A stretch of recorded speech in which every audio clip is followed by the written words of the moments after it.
이번 주는 하나님이 만드신 가정이라는 말씀으로 함께 은혜를 나눌까 합니다. 우리 함께 시편 103편 13절에서 14절 말씀을 함께 보셨는데 사실 이 말씀을 준비하는 것이 쉽지 않았습니다. 왜냐하면 이번 주가 가정 주일 중에서도 어버이 주일이기도 하고 또한 부모님들에 대한 사랑을 함께 나누고 싶은 마음에 말씀을 준비하고 싶었는데 너무 어려운 거예요. 그래서 기도하면서 준비하게 되었는데 하나님께서 그 부모님의 사랑 그리고 그 사랑으로 세워진 하나님이 만드신 가정에 대한 소중함에 대한 그런 감동을 주셔서 오늘은 하나님이 만드신 가정이라는 말씀으로 함께 은혜를 나누게 되었습니다. 하나님이 만드신 두 개의 기간이 있는데 뭔지 아십니까? 아멘. 너무 바로 정답이 나와가지고 네, 당황했지만 정답 맞습니다. 네, 박수 한번 주실까요? 맞습니다. 그러면 하나님께서 왜 이 가정과 교회를 먼저 주셨을까요? 우리 먼저 이 말씀을 함께 보시고 그 이야기를 나눠보도록 하도록 하겠습니다. 다 같이 시작. 여호와 하나님이 이르시되 사람이 혼자 사는 것이 좋지 아니하니 내가 그를 위하여 돕는 배필을 지으리라 하시니라. 아멘. 이렇게 하나님께서는 아담이 혼자 있는 것이 좋지 않아서 하와를 만들어 주시고 아담과 하와를 통해서 최초의 가정을 만들어 주셨습니다. 그리고 하나님께서는 아담과 하와가 에덴 동산에 있을 때 하나님과 직접 교제하고 예배를 드림으로 최초의 교회를 만들어 주셨죠. 가정이 그 교회였던 것입니다. 그럼 하나님께서 왜 이렇게 가정과 교회를 만들어 주셨을까요? 먼저 만들어 주셨을까요? 그것은 따라해 보실까요? 제일 중요하기 때문입니다. 아멘. 제일 중요하기 때문에 우리에게 가정을 주신 것입니다. 왜 그러면 가정과 교회가 제일 중요할까요? 따라해 보실까요? 시작. 하나님의 은혜가 전해질 수 있기 때문입니다. 아멘이시죠? 하나님께서는 우리에게 하나님의 말씀을 주셨습니다. 그리고 그 말씀을 요약하면 두 가지로 요약할 수 있는데 먼저 말씀 한번 읽어보시고 그 이야기를 나눠보도록 하겠습니다. 시작! 예수께서 이르시되 내 마음을 다하고 목숨을 다하고 뜻을 다하여 주 너의 하나님을 사랑하라 하셨으니 이것이 크고 첫째 되는 계명이요 둘째도 그와 같으니 내 이웃을 내 자신과 같이 사랑하라 하셨으니 이 두 계명이 온 율법과 선지자의 강령이니라. 아멘. 아멘. 바로 이 말씀 가운데 하나님이 주신 66권의 전체의 말씀에 요약이 담겨 있는데 바로 하나님께서는 그 말씀을 두 가지 계명으로 말씀하셨는데 첫 번째는 따라해 보실게요. 하나님의 사랑, 이웃 사랑이었습니다. 아멘. 아멘. 그런데 이 하나님의 사랑과 이웃 사랑을 가장 잘 전할 수 있는 곳이 어디일까요? 바로 맞습니다. 교회와 가정인 것입니다. 아멘이시죠? 아멘. 하나님께서는 먼저 교회를 통해 하나님의 사랑과 은혜를 듬뿍 받게 하십니다. 오늘 찬양 부르셨는데 은혜가 되셨죠? 아멘. 그것처럼 하나님의 은혜와 사랑을 받을 수 있게 하나님을 온전히 예배할 수 있게 허락하신 곳이 바로 교회인 것이죠. 그리고 그 사랑을 받아서 그 사랑을 흘려보내고 또한 그 부모님의 사랑을 통해 자녀들이 사랑을 받고 친구들에게 또한 이웃들에게 또한 직장에 흘려보낼 수 있게 하는 통로가 바로 가정인 것입니다. 이처럼 교회와 가정이 하나님의 은혜를 전할 수 있는 통로이기 때문에 하나님께서 가정과 교회를 최초로 만들어 주신 것입니다. 결국엔 이 사랑이 흘러 넘쳐서 건강한 사회를 만드는 기반이 되기 때문에 하나님께서 교회와 가정을 소중히 여기셨고 가장 먼저 만들어 주신 것이죠. 여러분, 이것이 하나님의 창조의 질서입니다. 먼저 위로부터 하나님의 사랑을 교회를 통해 전달받고 그 사랑을 가정을 통해 서로 나누며 그 사랑을 이웃과 사회에 흘러보내는 것, 이것이 건강한 사회를 이루는 기반이 되는 것이죠. 그런 의미에서 건강한 교회와 건강한 가정을 이루는 것은 정말로 중요한 것입니다. 아멘이시죠? 아멘. 그런데 문제는 이러한 창조의 질서가 파괴되었다라는 것입니다. 오늘날 가정이 해체되고 교회가 제 기능을 하지 못해서 교회들이 줄어들고 작은 교회로 옮겨지게 되고 이런 현실들을 보게 됩니다. 얼마 전에도 아내를 통해 이야기를 들었는데 제가 알고 있었던 한 교회가 되게 큰 교회였거든요. 근데 그 큰 교회가 이름이 바뀌었다는 거예요. 그래서 나중에 알고 보니까 이름을 바뀌게 된 이유가 그 큰 교회를 팔고 작은 상가교회로 옮기게 되었다는 이야기를 듣고 너무 마음이 아팠습니다. 이처럼 지금 오늘날의 이 시대는 가정이 해체되고 이런 교회가 무너져 내리고 있는 것이 오늘날의 현실인 것이죠. 이것이 오늘날 우리 사회가 병들어 가고 있는 가장 큰 이유이기도 한 것입니다. 저출산, 고령화, 빈익분, 부익부, 과중된 노동으로 인한 일과 가정의 양립의 어려움, 경쟁의 심화, 또한 미래 세대의 불확실성으로 인한 결혼 및 출산 포기 세대의 증가, 극단적 갈등, 학교 폭력, 높은 자살률, 우울증, 또한 많은 중독 등 많은 사회적인 어려움들이 우리 주변에 있습니다. 이렇게 우리 사회가 정말 창조 질서의 파괴로 인하여 가정의 해체와 교회가 무너짐으로 말미암아 지금 어려운 위기 가운데 있는 것입니다. 우리 디모데후서 3장 1절에서 5절 말씀 함께 보시도록 하겠습니다. 다 같이 시작. 너는 이것을 알라. 말세에 고통하는 때가 이르러 사람들이 자기를 사랑하며 돈을 사랑하며 자랑하며 교만하며 비방하며 부모를 거역하며 감사하지 아니하며 거룩하지 아니하며 무정하며 원통함을 풀지 아니하며 모함하며 절제하지 못하며 사나우며 선한 것을 좋아하지 아니하며 배신하며 조급하며 자만하며 쾌락을 사랑하기를 하나님 사랑하는 것보다 더하며 경건의 모양은 있으나 경건의 능력은 부인하니 이 같은 자들에게서 내가 돌아서라. 아멘. 이 말씀의 1절과 2절 말씀을 보시면 말세에 고통하는 때가 이른다 라고 말씀하였고 그 현상으로 부모를 거역하고 감사하지 아니하며 거룩하지 아니한 세대가 온다 라고 말씀하고 있는 것입니다.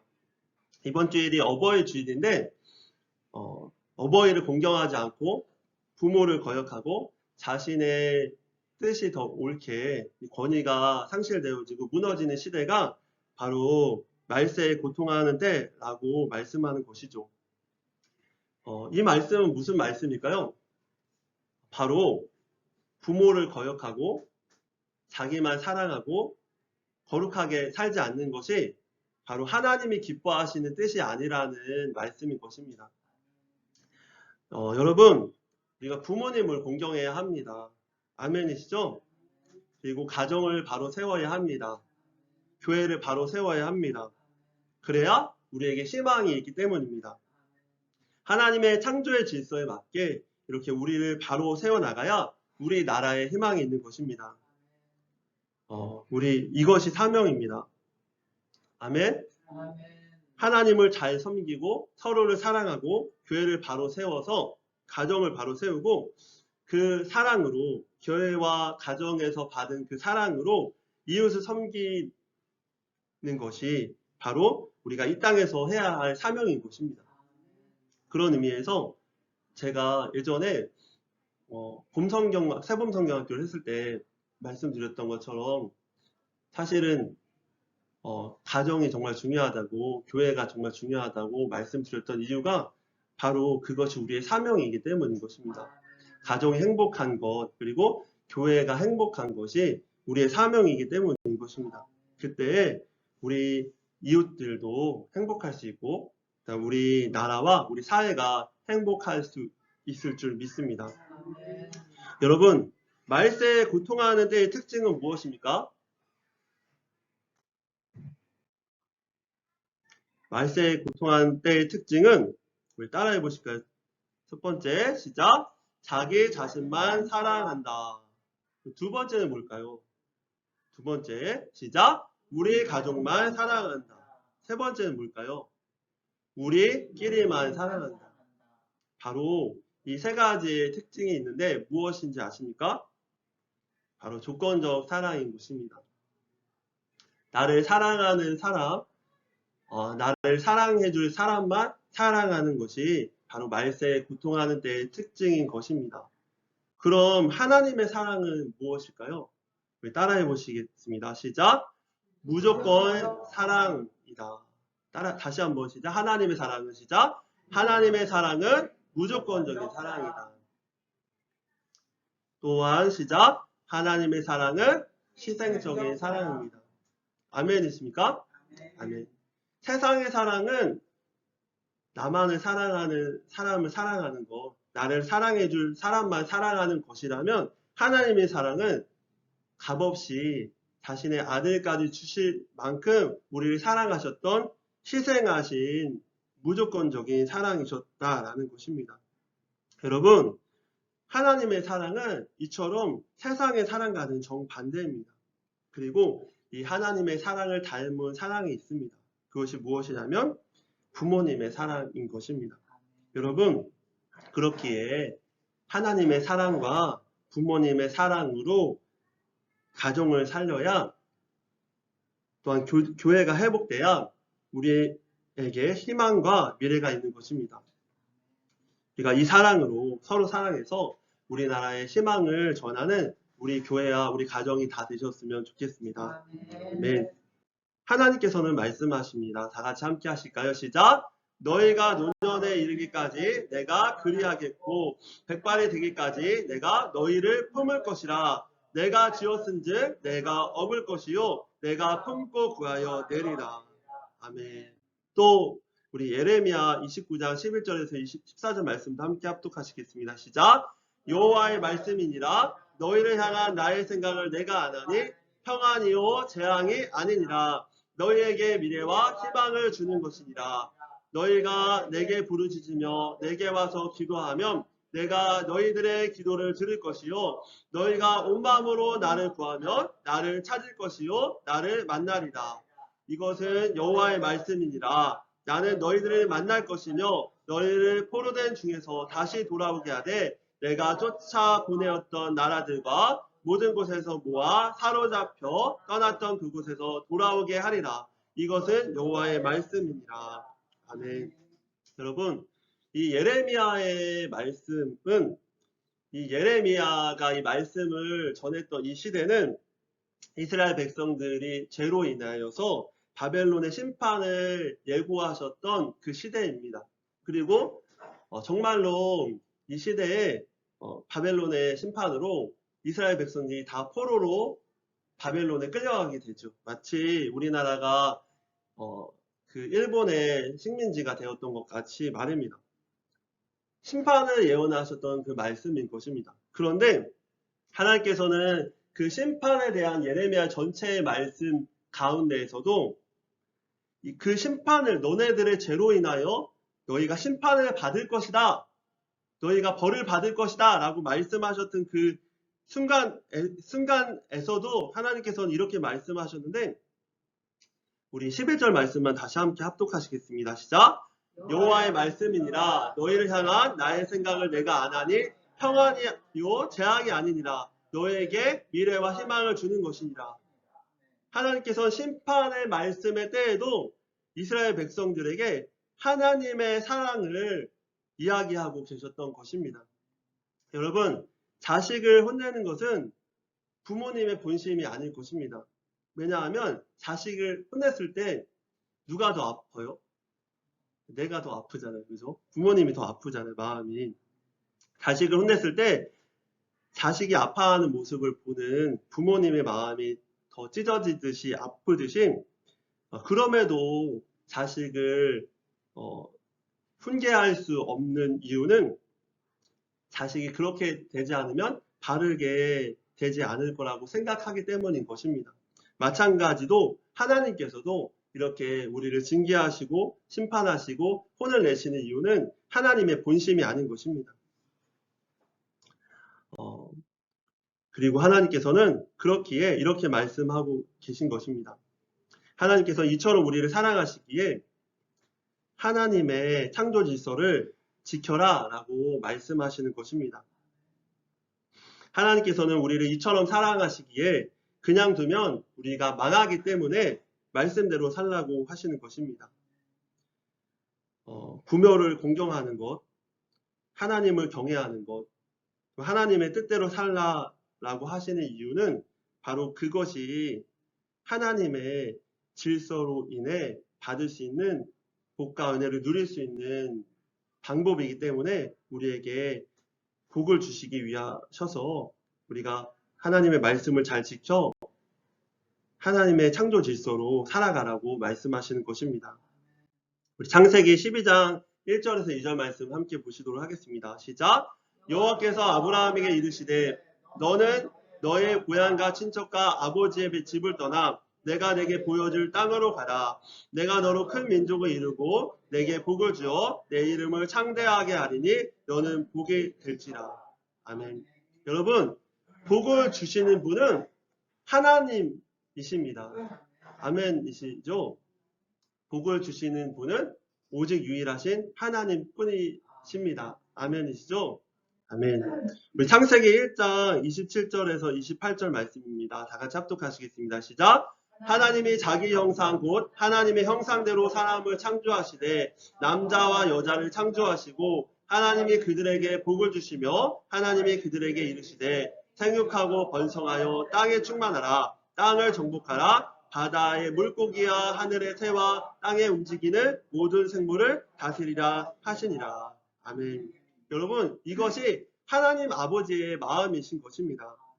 우리에게 모든 복을 주시기 원하시는 분이 바로 하나님 아버지신 것입니다. 하나님은 하나님의 말씀을 지키고 하나님을 경외하는 자에게 은혜를 주십니다. 하나님의 뜻대로 행하지 않는 사람에게 복은 복이 아니라 저주이기 때문인 것입니다. 그렇기 때문에 우리가 하나님의 말씀을 따라서 하나님이 주시는 복을 온전히 누리는 우리 모두가 다 되시길 축복합니다. 오늘의 말씀입니다. 우리 큰 소리로 합독하실까요? 시작! 아버지가 자식을 긍휼히 여긴 같이 여호와께서는 자기를 경외하는 자를 긍휼히 여기시나니 이는 그가 우리의 체질을 아시며 우리가 단지 먼지뿐임을 기억하심이니라. 아멘. 여러분, 하나님의 말씀대로 사는 것이 하나님을 경외하는 삶을 사는 것이 하나님의 복을 받는 유일한 방법입니다. 그때 하나님께서 우리를 불쌍히 여기시기 때문인 것입니다. 때로는 하나님을 경외하는 사람이 더 돈을 많이 벌고 명예를 얻고 권세를 얻는 것처럼 보이기도 합니다. 그래서 이 하나님을 경외하는 삶을 포기하는 사람들도 많이 있죠. 그런데 사실은 다시 한번 돌이켜 생각해 보면 그것들이 복이 아니라 저주임을 우리는 너무나도 잘 알고 있습니다. 예를 들어 봅시다. 하나님의 뜻대로 행하지 않고 자기 마음대로 사는 사람이 돈을 엄청 많이 벌었다고 생각해 보십시오. 그것이 과연 복일까요?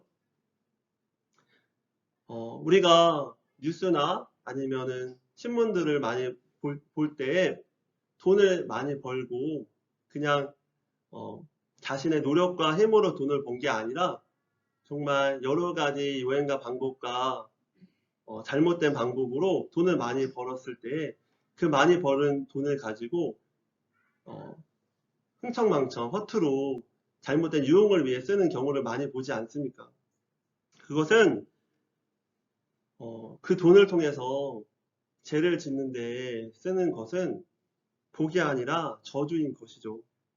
하나님을 경외하지 않는 사람이 명예와 권세를 얻었다고 생각해 보십시다. 그것이 복일까요? 만약에 하나님을 경외하지 않는 사람을 명예롭게 여기는 사회가 됐다면 그 사회는 이미 망한 것입니다. 하나님을 경외하지 않는 사람을 명예롭게 여기는 사회가 됐다는 것은 명예의 기준이 깨진 것이고 그 사회가 병들었다는 증거이기 때문인 것입니다. 그런 의미에서 우리가 많은 각종 영화제나 혹은 많은 상을 받을 때 때로는 가정 해체를 다루는 가정의 그런 문란한 이야기를 다루는 그 영화들이 세계적인 상을 받고 또 때로는 어떠한 권위적인 상을 받는 것을 우리가 부러워할 필요가 없는 것입니다. 왜냐하면 그 명예는 하나님이 주신 명예가 아니기 때문입니다. 그런 의미에서 세상이 주는 상이 아닌 하나님이 주시는 상을 바라보는 우리 모두가 되시기를 축복합니다. 또 그렇게 자신만을 위하는 사람이 권위를 차지한다는 것은 그 사회 공동체에는 엄청난 재앙이라는 말인 것입니다. 그런 의미에서 하나님을 경외하지 않은 사람이 자신의 수단과 방법으로 얻은 복은 축복이 아니라 그에게도 또한 모든 사회 공동체 구성원에게도 저주인 것이죠.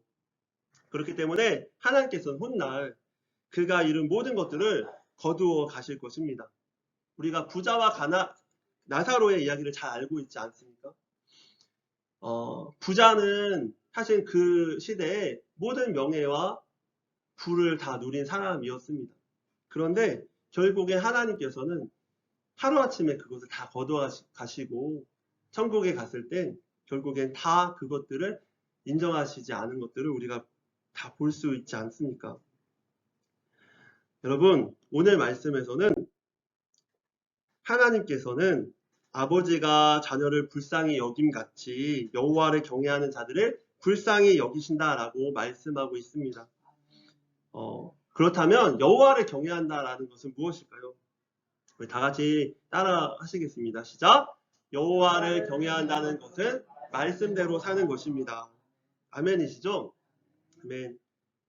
하나님보다 높아진 것들을 제거해버리고 하나님보다 더 가치 있는 것들, 가치롭게 여겼던 것들을 제거해버리고 다시 우리 안에 질서를 바로 세우는 것이 바로 여호와를 경외하는 것입니다.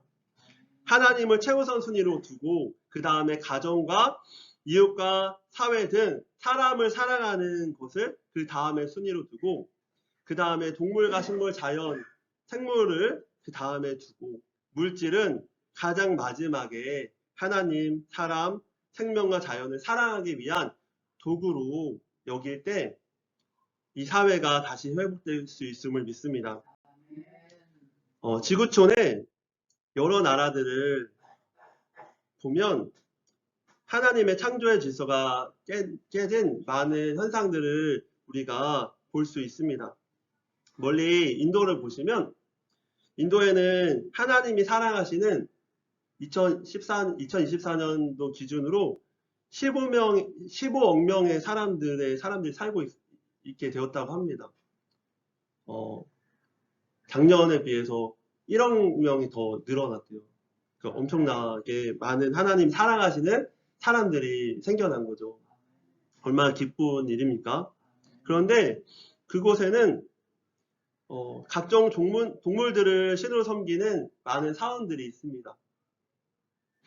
코끼리를 신의 사자로 여기고 또한 쥐를 신의 아들로 여기는 그러한 사원이 있다고 합니다.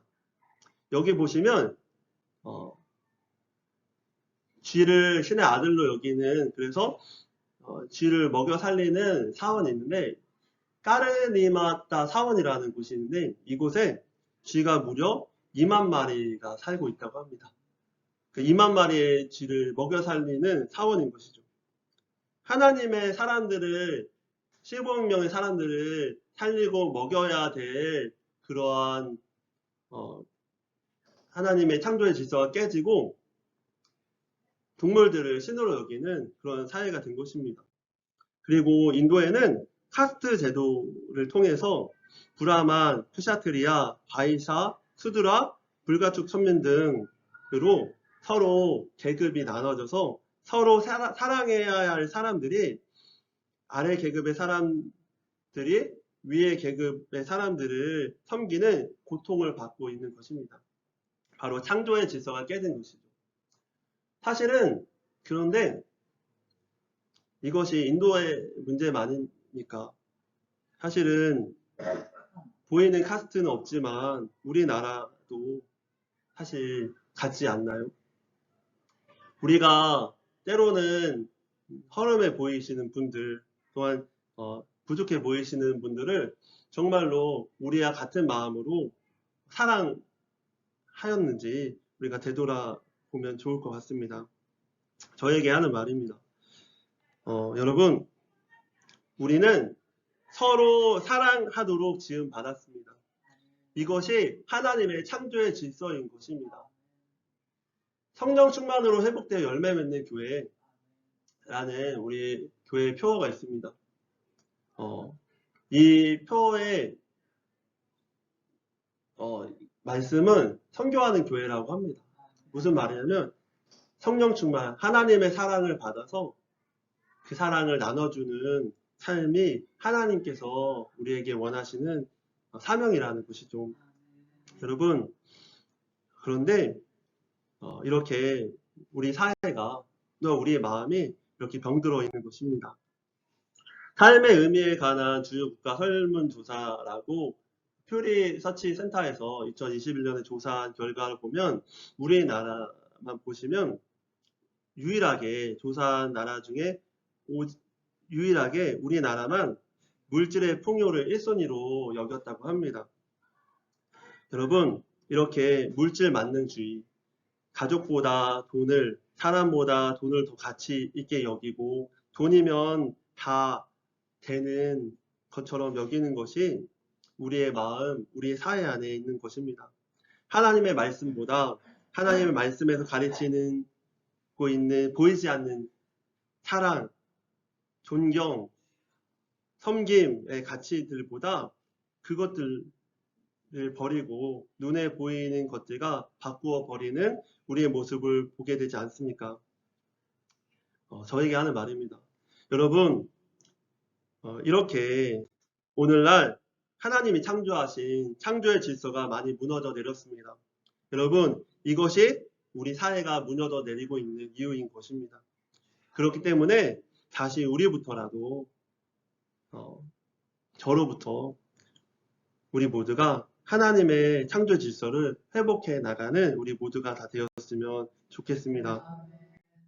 이것은 오늘의 교회에서 재작년 그리고 작년 그 사순절 때 벌였던 캠페인의 사진으로 모아놨던 그 사진이 오늘이 매거진이라고 오늘의 교회에서 운영하는 블로그에 있어서 가져와 봤습니다. 바로 창조 질서의 회복을 꿈꾸며 이렇게 결단하여서 행하는 그런 사진들인 것이죠.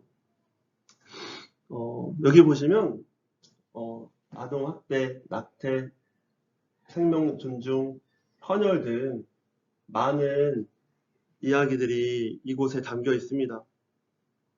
여러분, 이렇게 우리가 말씀 중심으로 창조의 질서를 회복하고 하나님의 교회를 온전히 세우고 우리의 가정을 세우고 우리 자신부터 하나님의 말씀으로 무장할 때 우리의 삶이 다시 회복될 수 있음을 믿습니다.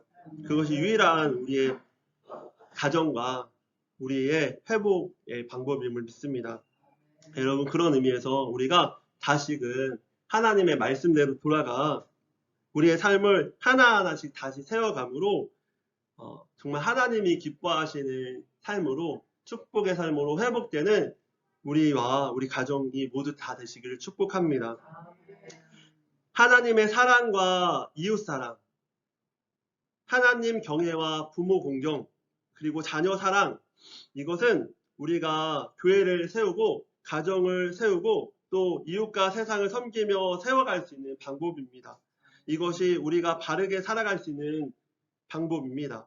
이것이 우리가 다시 회복될 수 있는 유일한 방법이라고 저는 믿습니다. 여러분, 그러므로 우리 말씀대로 다시 살아갑시다. 말씀을 잘 배우고 잘 실천하여 하나님의 말씀으로 우리 자신과 우리 가정을 바로 세워나갑시다. 말씀을 기준으로 삼아 우리의 가정과 교회를 바르게 세워가는 우리 모두가 되시기를 축복합니다. 우리의 생각과 우리의 기준을 내려놓고 말씀을 기준으로 우리 삶의 최우선 순위로 두고 살아가는 우리 모두가 될 수 있도록 하나님께서 은혜 주시도록 함께 기도하고 노력합시다. 말씀대로 살아갈 때 우리 삶에 회복의 역사가 일어날 줄 믿습니다. 아멘. 여러분, 말씀의 기준으로 살아간다는 것은 때로 어렵습니다. 세상의 방법과 세상의 기준으로 살아가는 것이 더 쉽고 빠르게 성공하는 것처럼 보이기 때문입니다. 저로부터 그래서 정직하게 행하는 것, 그리고 하나님의 방법대로 행하는 것이 참으로 쉽지 않을 때가 많습니다. 때로는 그래서 세상의 방법대로 할 때도 많죠. 이 정도는 괜찮겠지 라고 생각하면서 살아갈 때도 참 많은 있는 것입니다. 이처럼 말씀보다는 말씀 반, 세상의 기준 반으로 살아가는 것이 우리에게는 더 쉬운 성공의 방법처럼 느껴지게 되는 것입니다. 그렇기 때문에 우리에게 그럴 때 믿음이 필요합니다. 살아계신 하나님을 믿는 믿음.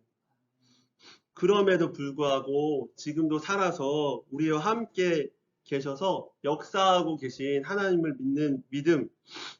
하나님은 말씀대로 하나님을 경외하는 사람들을 지금도 불쌍히 여기시고 우리에게 은혜를 베푸시고 계신다는 이 믿음을 가지고 살아가는 것이 중요한 것입니다. 여러분, 그때 하나님께서 우리에게 놀라운 회복의 역사를 허락해 주실 줄 믿습니다. 여러분, 우리 모두 간증의 주인공이 됩시다. 믿음으로 살아가서 하나님께서 함께 하시는 은혜를 날마다 경험하는 삶의 주인공이 됩시다.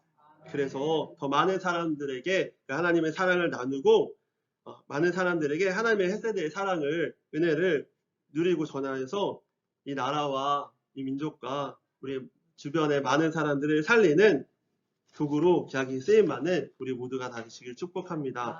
이 시간 구호를 외치고 말씀을 정리했으면 좋겠습니다. 이렇게 외칠까요? 따라해 보실게요. 우리 가족의 회복, 나로부터 시작되리. 우리 주변의 회복, 나로부터 시작되리. 우리 이웃의 회복, 나로부터 시작되리. 우리 사회의 회복, 나로부터 시작되리. 우리 나라의 회복, 나로부터 시작되리. 아멘. 여러분, 하나님께서는 하나님을 경외하는 한 사람을 통해 수많은 사람들을 회복시키시고 살리시는 놀라운 역사를 이루어 주셨습니다. 지금도 이루어 가십니다. 앤 셜리반, 테레사 수녀님, 그리고 주변의 수많은 간증자들과 많은 분들을 볼 때 한 사람을 통해 온 사람들이 회복된 역사를 우리가 다 잘 알고 있지 않습니까?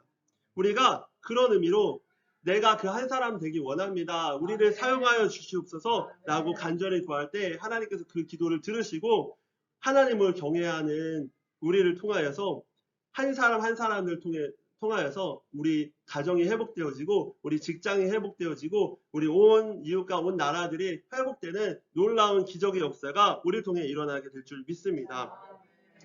요한복음 13장 34절에서 35절 말씀만 나누고 말씀을 마치도록 하겠습니다. 새 계명을 너희에게 주노니 서로 사랑하라.